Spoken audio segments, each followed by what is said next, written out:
So you're trying to decide whether to buy or lease a car. First of all, me personally, I just recommend always buying because you actually own the car rather than the dealership or the car manufacturer owning the car. But to each their own. Situations are different for different people. I understand that. So let's go through some of the decision-making process. So first, you're going to need the information on the car. I just have a website here, Cars Direct, that has some current deals on leases. So let's just look, say you're looking for a 2017 Toyota Corolla. Let's enter in some of this information here. A monthly payment is $149, so I'm going to go back to my Excel file and put in my monthly payment at $149 a month for a lease, and I have to have $1,900 due at signing. Now let's see, the term I believe is 36 months or 3 years, so I'll put 3 years in here. And then the cost of the car, the MSRP, is $21,534. $21,534.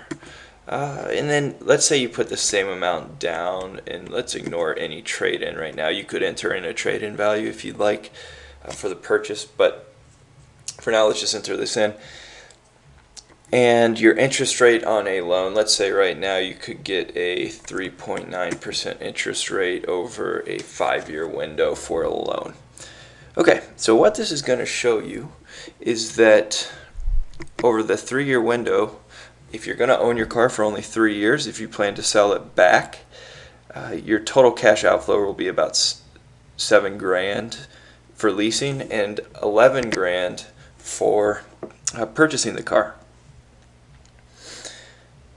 If you want to keep the car for 3 years, it's probably better in this situation to lease, because it's going to cost you quite a bit more to buy the car. And that's even considering the fact that you would sell the car after those 3 years. So again, 3 years is probably better than lease. Now let's say you're going to keep it for 5 years. And your car will now be paid off, so you will get the full value of the car upon selling.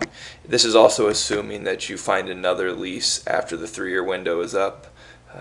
Typically your warranty will be out, there's maintenance costs, there's other costs, but just a high-level assumption here is just saying you get another lease for $149 a month with $2,000 down, and you'll be down about $9,000 here versus $11,000. Now this situation here, this scenario doesn't include having to put any more down payment, so that's essentially just extending the lease. Things to keep in mind when you are leasing is that there are mileage limits that you have on your car, so oftentimes you'll only be able to put 12 or 15,000 miles per year. If you're driving more than that, highly recommend buying your car outright.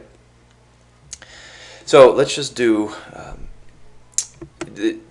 really, this analysis here just shows that if you're keeping your car in the short term, it may be better to lease, but again, you get no value from selling your car, and I highly recommend owning the car outright if you are planning to keep your car any longer than 3 years, and you don't need a new car every 3 years. Then I'd say get a loan or pay in cash. I think that's the best way, but I know not many of us have that option.